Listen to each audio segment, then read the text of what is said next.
সালামু আলাইকুম। আজকের ভিডিওটা একটু ভিন্ন একটা প্রেক্ষাপটে ভিন্ন একটা জায়গা থেকে করছি। এটা বেসিক্যালি আমার বাসার ব্যালকনি। তো একটা পরিবেশ দেখাবো, তারপরে বলছি মূল ভিডিওর কথা। খুবই স্বচ্ছ সুন্দর একটা পরিবেশে আমি ভিডিওটি রেকর্ড করছি। খুবই সুকুন এবং পিসফুল একটা পরিবেশ। বাট আমি যখন এই ভিডিওটি রেকর্ড করছি, আমাদের আকাশে যেমন এখন সূর্যের অন্তিম লাল আভা কাজ করছে, বাট ইরানে এই মুহূর্তে খুবই খারাপ পরিস্থিতি। গেল কিছুক্ষণ আগে আপনারা একটা নিউজ দেখেছেন যে ইরানের আকাশ ঘোর কালো অন্ধকারে ছেয়ে গেছে। ইরানের আকাশ থেকে ফোঁটায় ফোঁটায় কালো বৃষ্টি ঝরছে। আসলে ঘটনাটা কি?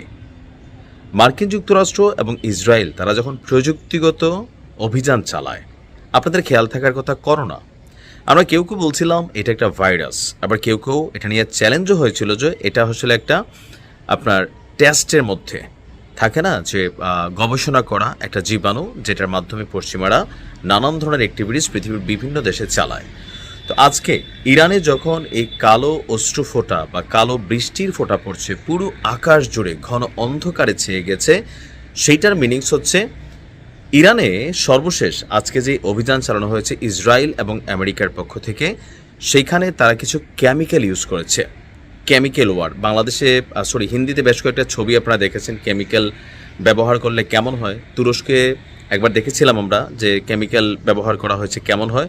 তো আজকে ইরানের যে জ্বালানি ডিপোগুলো আছে, অর্থাৎ ইরানের যে ক্ষেপণাস্ত্র চালানোর জন্য যে জ্বালানি প্রয়োজন, অথবা ধরেন যুদ্ধ বিমানগুলোকে উড্ডয়নের জন্য যে জ্বালানির প্রয়োজন, অথবা রাষ্ট্রীয়ভাবে পুরো দেশকে আপনার সাপ্লাই দেওয়ার জন্য যে জ্বালানি প্রয়োজন, জেট ফুয়েল থেকে শুরু করে এরকম খুব বড় সড়ো বেশ কয়েকটা তেলের ডিপোতে অভিযান চালিয়েছে আপনার যুক্তরাষ্ট্র।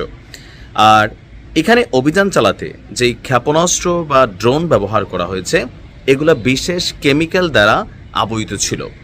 অর্থাৎ যখনই তেলের মধ্যে এই ঘটনাটার বিস্ফোরণ ঘটবে, এটা শুধুমাত্র জমিনে যে কোনো ঘটনা ঘটাবে তা না, এটা আপনার বাষ্প আকারে মেঘের মতন আকাশকে অন্ধকারাচ্ছন্ন করে ফেলে। যার কারণে যেই তেলের ডিপোগুলোতে অভিযান চালানো হয়েছে, সেখানে যখন এই ক্ষেপণাস্ত্রগুলো হিট করেছে, তখন এগুলো বাষ্প আকারে আকাশে জমে গেছে।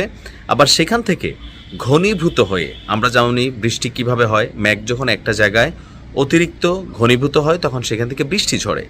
তো এখানেও যে অশ্রুর বৃষ্টি কেউ বলছেন, বা কালো বৃষ্টি, বা কি বলা যে অদ্ভুত বৃষ্টি, এটা মূল কারণ হচ্ছে ওই কেমিক্যাল ব্যবহার করার কারণে এগুলো আকাশে ওঠে, অন্ধকারাচ্ছন্ন করছে যে এলাকায় অভিযান চলছে। এরপরে সেগুলো ফোটায় ফোটায় আবার মানুষের উপরে পড়ছে, বা বিভিন্ন জায়গায়, যেটা শরীরের জন্য, বসবাসের জন্য খুবই ক্ষতিকর। তো পরিস্থিতি আসলে এমন একটা অবস্থানে চলে গেছে যে মার্কিন যুক্তরাষ্ট্র এবং ইসরায়েল তারা এমন কোনো হেন প্রচেষ্টা নাই যেটা তারা বাদ দিচ্ছে। তারা সব ধরনের সিস্টেম ইকুইপমেন্ট ব্যবহার করছে যেন এই অভিযানের পরও ইরান সহসাই ঠিক হইতে না পারে।